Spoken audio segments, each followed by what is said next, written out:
I was the commander of Area 51. I lie and say I never worked out there. It's the most famous secret military base in the world. We did accept these conditions. Keep your mouth shut. Your lives or other lives depend on it. Now, the men who worked at Area 51 tell their stories for the first time.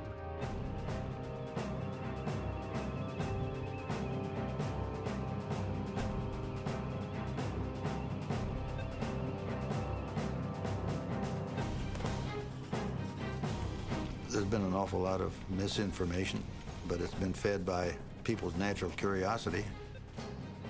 If you don't know what's going on, you might like to find out.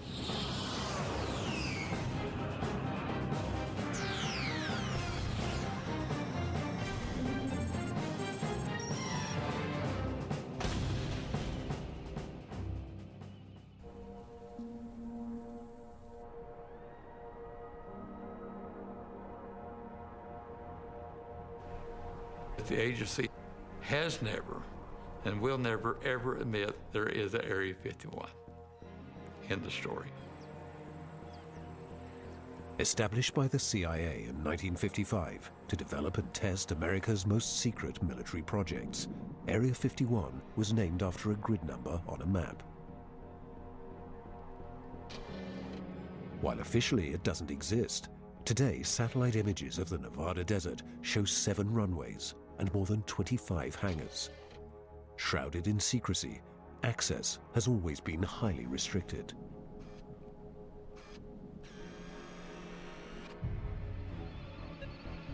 But finally, the early programs that started it all are being declassified, and memories can be brought to light.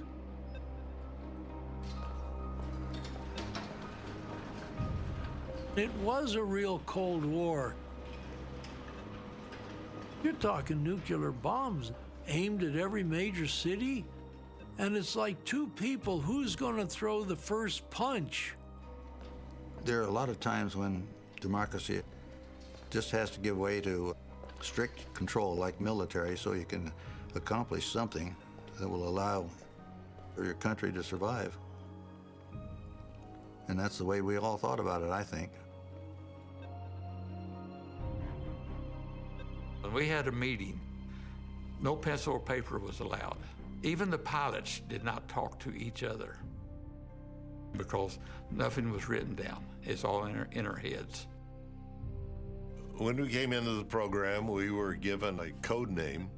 My first name was Ken, and the last name started with C for Collins, but it was Colmar, C-O-L-M-A-R. At least with me, I'm not that curious, which I felt was good on the secrecy part of it. I mean, if I don't need to know it, I'm not going to ask. I was told, don't bother ever trying to find your level of clearance. You've just been cleared by the highest groups in Washington, D.C. They have an apparatus to know what you're doing, what you're saying, where you're going.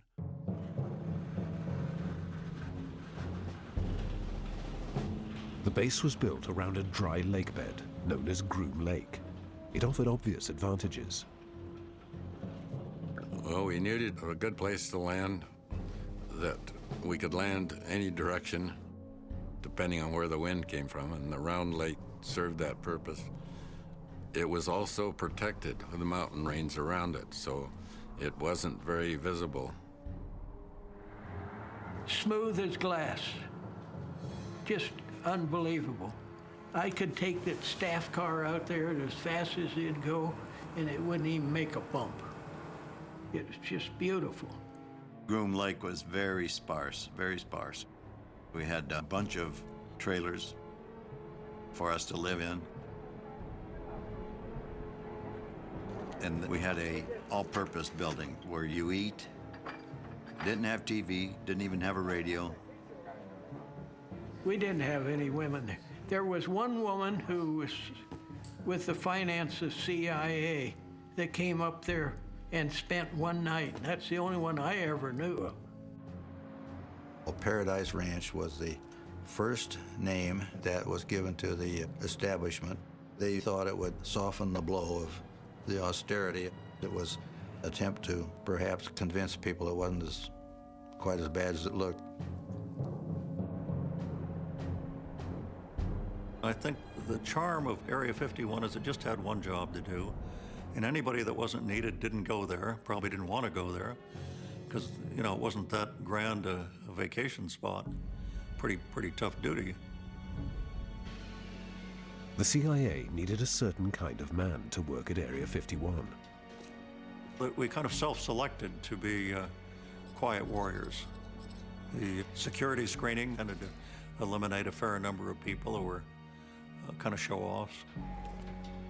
I was in for my first secrecy clearance, and I went to a movie while my wife went shopping with my mother.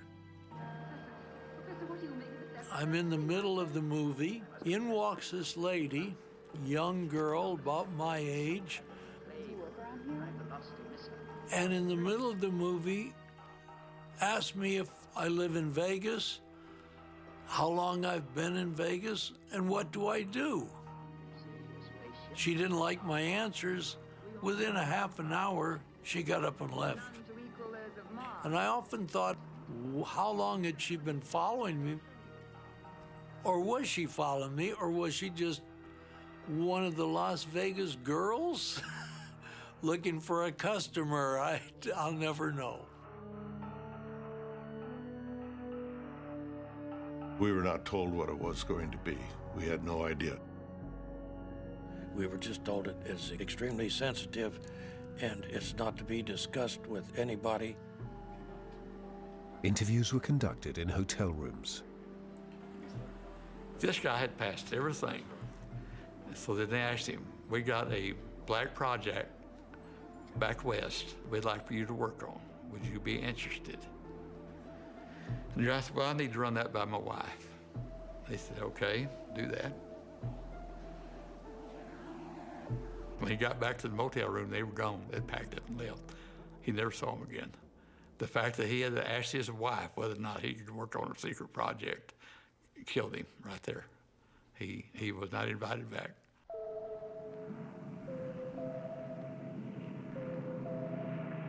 Area 51 was created for one top-secret project called Aquatone. In 1955, men from the CIA, the Air Force, and a secret division of Lockheed came to Paradise Ranch to begin work.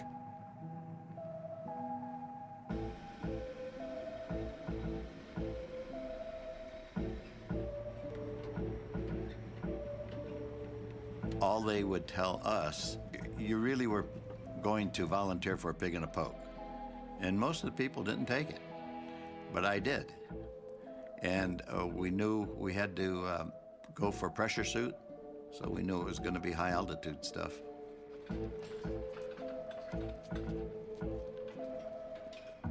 Your blood boils above 50,000 without having pressurization. So if you were to lose pressurization, just your engine conk out and you're above 50, that suit saves you. They selected a manufacturer in Boston that made the suits up to order. They had to be tailor-made, skin tight. So we went to David Clark, who made brassieres for Sears, I remember. We were fitted, came home, and we went back and fitted again after it was made. And couldn't tell them, you know, who we were or what we were doing. Just, we need a pressure suit.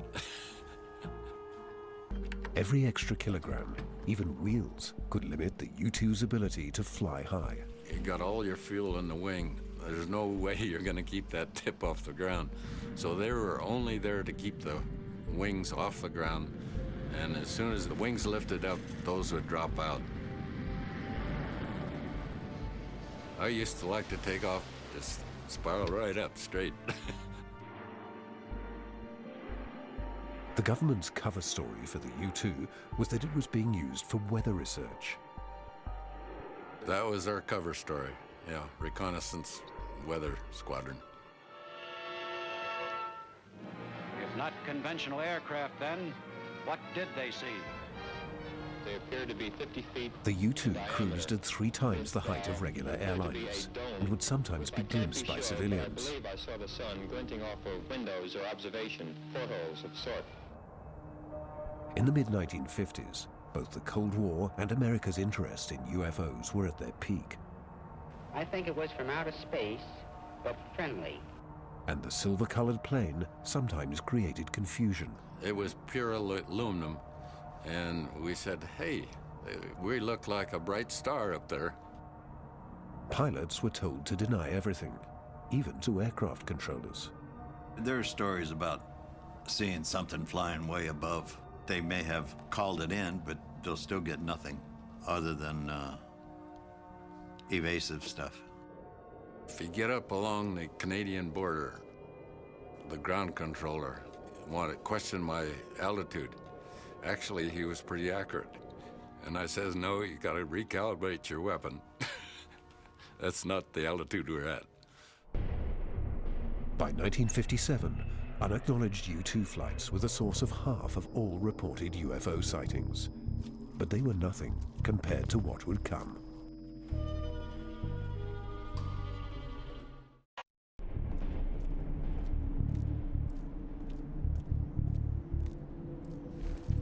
Area 51 was so remote, most workers commuted weekly from the cities of Burbank or Las Vegas.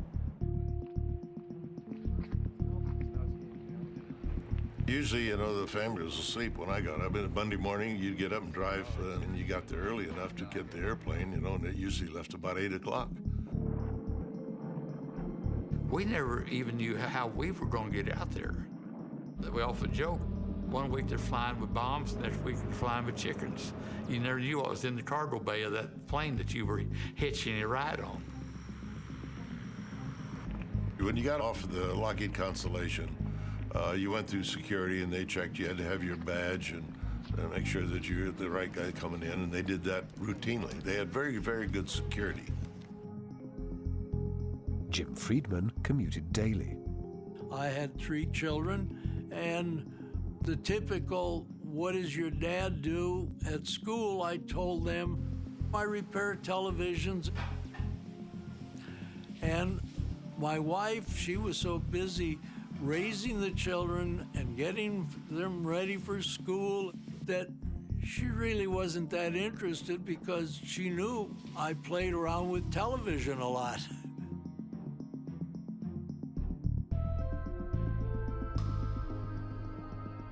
He was fine.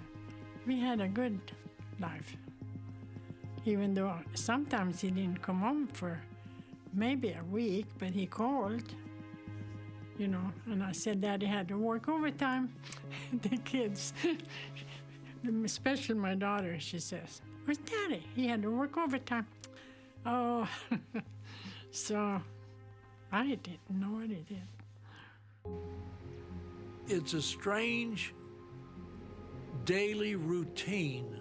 You go home at night, the wife says, how did your day go today? And you're non-committal. It wasn't bad. I got a few TVs fixed. I mean, no one is going to say, oh, honey, we just got the radar cross-section of the most secret aircraft in the world down to a gnat's behind. Yeah, right. Sure, now what did you do today? Nothing. You can't even talk about it. Let us face, without panic, the reality of our times. The fact that atom bombs may someday be dropped on our cities. This insistence on total secrecy was fueled by Cold War paranoia and the widespread fear that the Soviet Union might destroy the United States. Each side was suspicious of the other, and they were afraid they were going to be wiped out by a nuclear first strike. No one was trusted, not even the test pilots at Area 51. In 1963, Ken Collins crashed his plane on a training mission. Probably a week later, they said, well, okay, would you agree to be hypnotized so we can establish whether or not you may have forgotten something? And I said, absolutely. So they got this, my term, high-powered shrink from Boston come out. But he couldn't hypnotize me. It just sort of sit there like, you know, he was talking to me like you were, and I thought, I'm just still just as like I'm always been, and he just couldn't do it. It just didn't happen. A few days later, Lockheed's flight surgeon called me up and he says, well, would you agree to have sodium pentothal? And I says, yeah. I said, I'd be happy to do that. I told my wife, I said, well, I'm going down to Lockheed. I have to go to work. She said, this is Sunday. You never go to work on Sunday. You know, and I said, well, this is special. And she said, okay. About 6 o'clock that night, these guys bring me home. Well, I'm still under the influence of the sodium pentothal. And they pour me in the chair in the living room and said goodbye and walked out, and that's all they said. My wife, they didn't say a word to her. Said, your car's here, gives the keys. And she was sort of irritated because she thought I was out drinking with the guys. But all in all, at the end of it, it established that what I said was everything that I'd told them was factual. When such a bomb bursts at or near the ground, tens of thousands of tons of earth and debris. The government raced to develop ever more powerful weapons, and it chose to put its secret base, Area 51, alongside its nuclear testing grounds. Put on your guns. It was smack dab in the middle of the nuclear test facility area up in Nevada. And nobody was anxious to go out there. And I think that privacy was very important to getting the job done and doing so in a good deal of secrecy. But with more than 450 nuclear explosions taking place between 1955 and 1968, the location had its drawbacks. When they were firing nuclear explosions there, of course, we're always notified and we have to evacuate. One time, it took almost 2 weeks because of weather, mostly winds and all that being wrong. And we had to wear radiation badges to make sure we were still clean. I was standing out on the runway for some reason, and there was a blast coming off in Yucca Flats, and I actually saw a wave pattern in the ground coming towards me. It actually went up and down, up and down. And this was an underground explosion. It's just unbelievable that these big circles would actually drop down on the ground.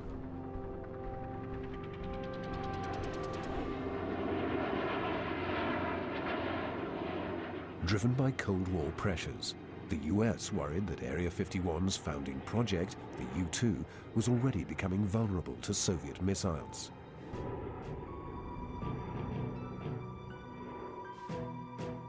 The plan was to have a manned aircraft successor to the U-2 with far less vulnerability and with greater capability. Very few people at the agency at CIA knew about it. In the late 1950s, Area 51 had a new top-secret project.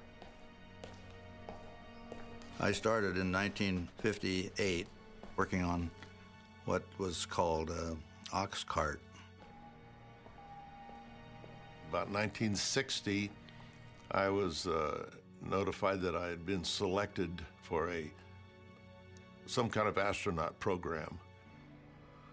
It was an aircraft that we proposed to the CIA that would fly at very high altitudes, about 17 miles up. The original intent was to make it go as fast and as high as we could make it, and as difficult for radars to detect as possible. We were going so fast. If you're in California, you're flying north-south, and you're making a turn at speed, at altitude, you won't stay in the state of California. It was that fast that just brought you out. In the Cold War, information was as powerful as weapons. The ox cart was designed to be America's ultimate spy tool, the world's first stealth plane, It flew fast and high enough to outrun missiles. Thousands worked on the plane inside Lockheed's facility in Burbank, California.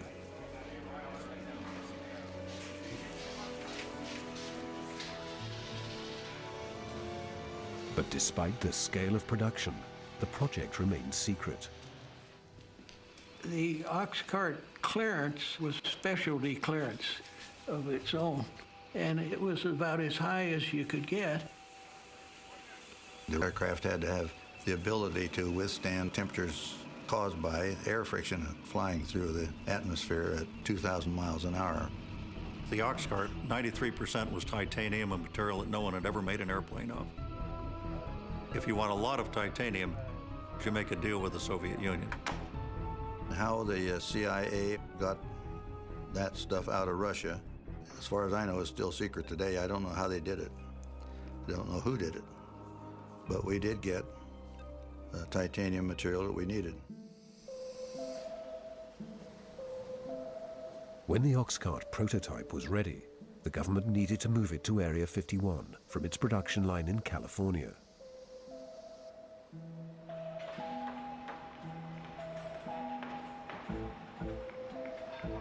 If it was round, they would put it in a square box. If it was square, they'd put it in a round box. It was too long and the wings were too broad, so the sections were separated and hauled all the way from Burbank to the Groom Lake side. You don't want a wide trailer going down a busy highway. So you would do this surreptitiously when no one's around. It required cooperation from California Highway Patrol and Nevada Highway Patrol, the CIA, and I have no idea how many others. The path up there had to be cleared. They had to cut trees away, regrade the dirt on the sides of the freeway so that they could clear the boxes. They didn't have to know what was in the boxes, but they had to know it was something that had to be protected and kept secret. So it was a rather enormous operation just to get them up there to the Groom Lake facility.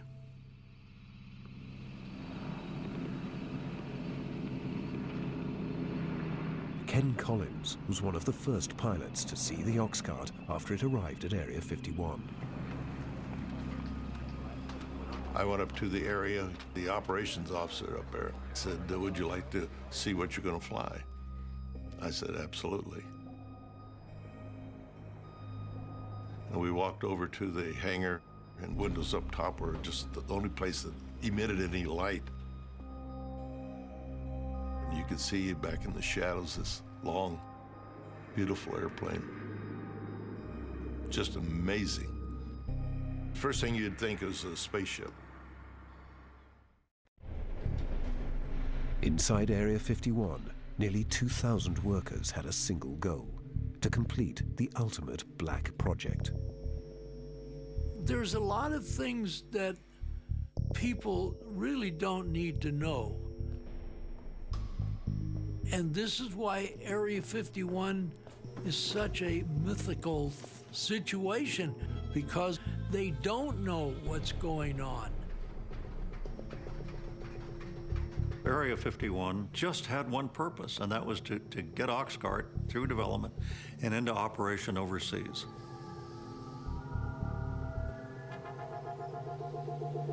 Much about Oxcart has been classified for decades. More is known about its successor, the iconic SR-71 Blackbird. But today, glimpses of the Oxcart are finally coming to light.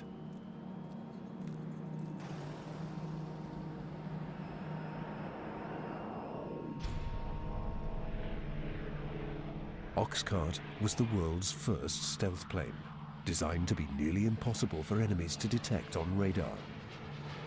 The test that I was involved in involved an Oxcart flying over that radar station.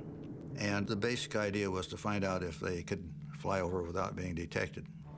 I went into the radar control building to watch what would happen when the thing went over. Well, I was standing there, and nobody could see much happening. All of a sudden, it sounded like a ladder or something fell over on the roof. What it was a shock wave from the airplane. They had not seen it on the radars. It certainly seemed like it was doing its job.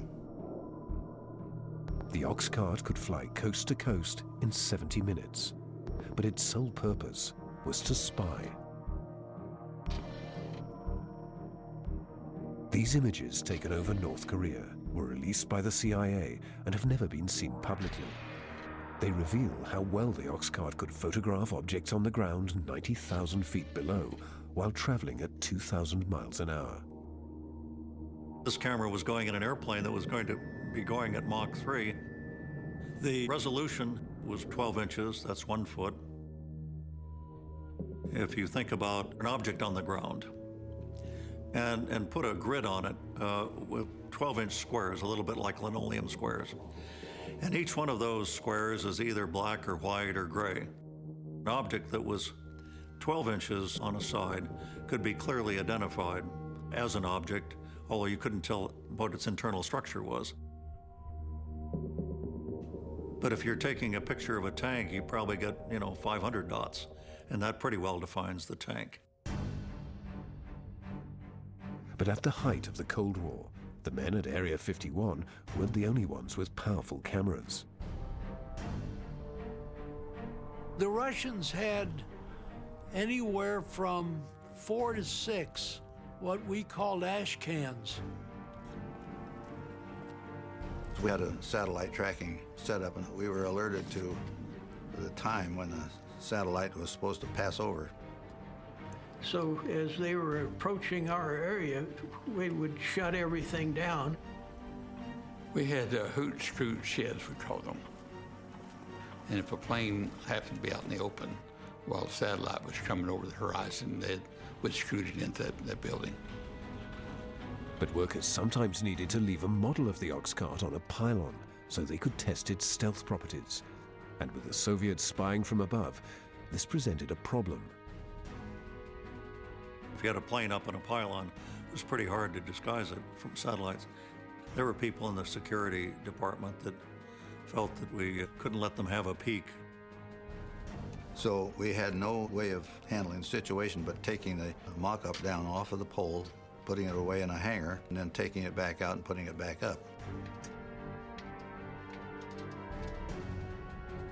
That made the job very difficult, very difficult. To start working on the aircraft and then have to run it back into the hangar. And then pull it out, and then put it in, and then pull it out. It gets to be quite a hassle. Despite efforts to hide the secret aircraft, intelligence agents discovered that the Soviet Union had a drawing of the plane and had found a way to detect ox cart. Most of the testing that we did in the daylight, radiation from the sun would heat up everything except the shadow. If we left the mock-up stationary for a half an hour or so, it might leave a shadow that an infrared camera could pick up. Soon, the men at Area 51 were intentionally devising fakes for the Soviets to discover. We used the infrared satellites for coming over, and we would draw the outline of some kind of exotic plane in front of one of the hangars. Most of them was out of cardboard. Just before the satellite got there, we'd have a couple of heaters in the rear end of it to make it receive a heat signature as though the plane had just landed. We always wanted them to think we had something that they didn't. And they would sure spend a lot of time and money to try to figure out what it was. In Washington, ghost-like objects dart across the radar screen at the CAA Deceptions designed to protect ox cart fueled the rumors about Area 51. Air Force jet fighters spend several hours chasing the objects plotted on the radar scope. We flew 2,850 missions out of Groom Lake, Area 51, that no one knew about. The plane did not exist. And naturally, the sunlight just right, it would be spotted, and it would become a genuine UFO sighting. General Sanford, Air Force Intelligence Director, confirms that the objects are not secret American weapons and reiterates the Air Force's obligation to investigate. This was during the era that the Air Force was doing Project Blue Book, investigating UFO sightings. They started investigating, and all of a sudden they'd run up there against this wall of security. I said, whoa, that's a top secret mission. You got to make a cover story and forget it happened. We have received and analyzed between 1,000 and 2,000 reports. So Project Blue Book, the poor guys, they would have to manufacture a story to explain that sighting. With all due respect to the Air Force, I believe that some of them will prove to be of interplanetary origin. Air traffic controllers at the FAA had to be cautioned not to report something moving that fast in American airspace for fear of alarming people. Airline pilots were a big troublemaker. They would see that blackbird climbing.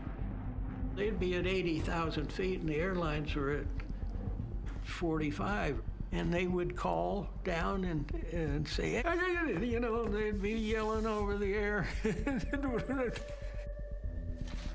But they'd see them. And the passengers would see them. The FBI would meet them at whatever airport they were landing at.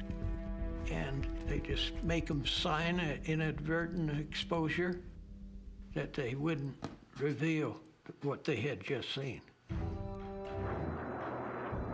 But when things went disastrously wrong at Area 51, the cover-up machine went into high gear.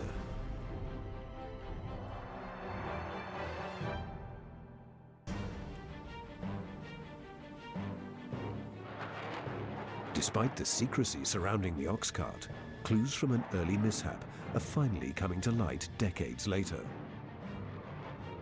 It was low altitude subsonic engine test. We had problems with getting the engine to accelerate out to Mach 3. We flew north out of the area and got up to 25,000 feet, headed south, and we started getting into the weather. Something just wasn't feeling right. It was losing airspeed, but it wasn't indicated. Pretty soon, the airplane pitched up. It went up, got inverted, and went into a flat, insipid spin. You just can't recover. So I thought I better eject. So I ejected down, because I was upside down. Ken made the right decision and punched out. What entered my mind then was, I hate like hell to, have to bail out of that good airplane.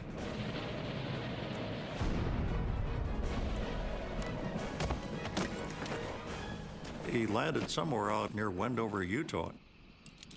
I landed and collapsed the chute. I figured I was going to need that because I was going to probably be out there overnight and for survival, and I would use that to sleep in.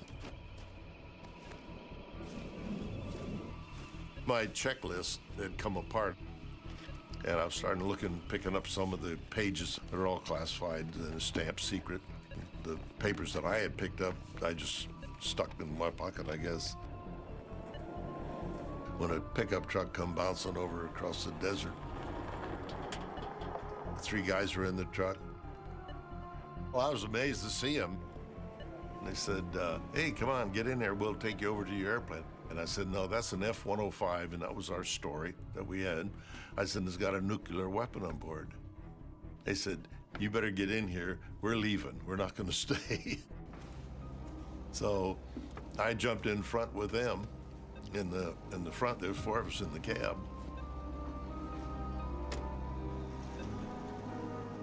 I don't know where they thought they were going to go. If a bomb went off, it's probably close enough it wouldn't have made any difference. After Collins' admonition, after his white lie, I don't think they were very anxious to go take a hard look at it.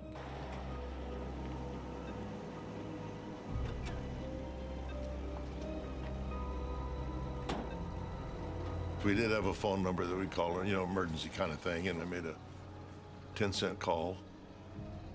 Identified myself, and that's all they needed to know, and I told them where I was. That gave the agency about 2 days to go out and scrape up the pieces and clean up the mess. Otherwise, it might have been a county fair.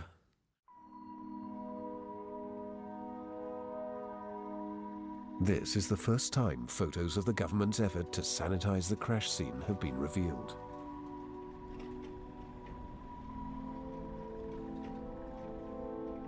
They had two of our survival guys that were part of the security team, and later on they got on 2 horseback and they'd go back and forth and sort of plowshare to see if they got anything that was left laying there that was classified. Between the cover story and the remote location, the cleanup was good enough to keep the crash site secret for decades. It was described as having been an F-105 crash. You know, planes crash all the time around military bases, and it went away. 50 years later, aerospace historian Peter Merlin has found the crash site the government tried to erase from history. Now we're getting into the real debris field. As part of the effort to sanitize the crash site, the larger pieces were cut up with a blowtorch and flown to Area 51 in a big cargo plane. He searched the desert for years, using information from declassified documents. This secret memorandum was declassified by the CIA. It says all traces of 123 have been removed from the crash scene. My experience with crash sites, however, is that there's always something left. This piece here is part of the wing structure. The A was for the A-12, W for wing, and 667 was the drawing number. This one's from the interior of the cockpit, Skunk Works inspection stamp. This is the impact crater. There's titanium all over the place. Whoa, here's a big chunk. This is some thick titanium. Right here is where the aft fuselage struck the ground. On either side, you'll find a depression from the engine nacelles. There's one right here. I'm standing in the middle of an engine nacelle depression. This would be similar to what would happen today if a secret aircraft from Area 51 were to be lost off range. They would probably implement the same kind of security restrictions. They would also use a cover story.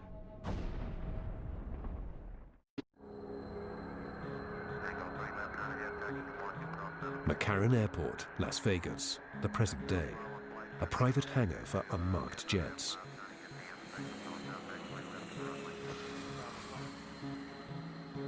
Every weekday, workers continue to make the same commute to Area 51 that's taken place since the days of the U-2 and Oxcart. These early programs changed Area 51 into a permanent home for America's black projects. But you go back and look at all the records, there's never been a flight at Groom Lake. Nothing that was as it seems.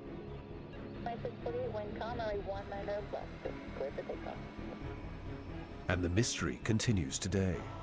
The annual black military budget is tens of billions of dollars at the highest level in US history. But even those who once sacrificed so much for Area 51 are no longer in on the secrets.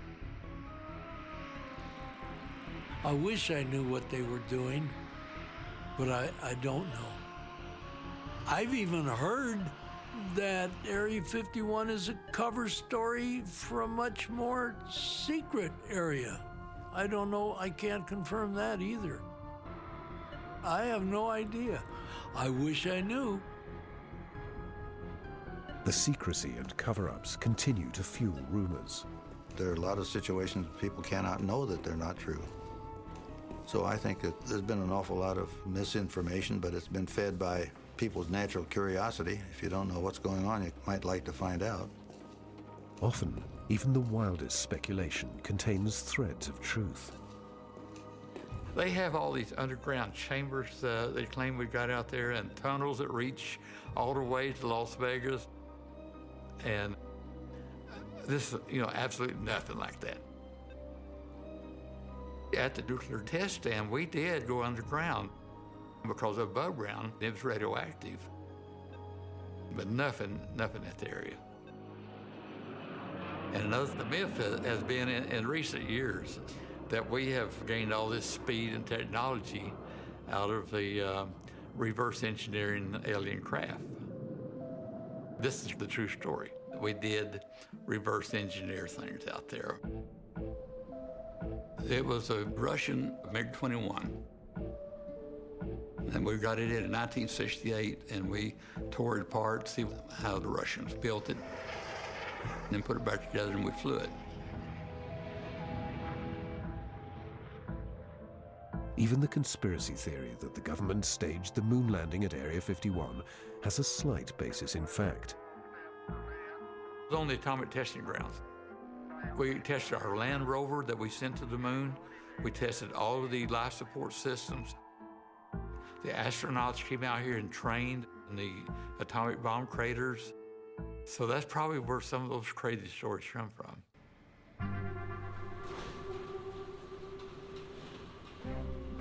I think when people signed on to Oxcart or U2, they agreed that it might never be revealed.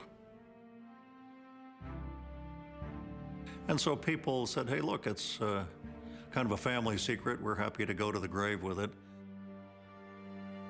It was an honor, very much an honor to have a job with that much trust put in me as a, you might say, a country boy. A lot of trust was put on people like me that worked out there. A lot of people dedicated their lives. Some families broke up because they never knew what their husbands, if their husbands were going to come home at night. It wasn't just a job. We were given some task to accomplish, and we believed in it, and we did the best we could. I'm just glad it turned out the way it did.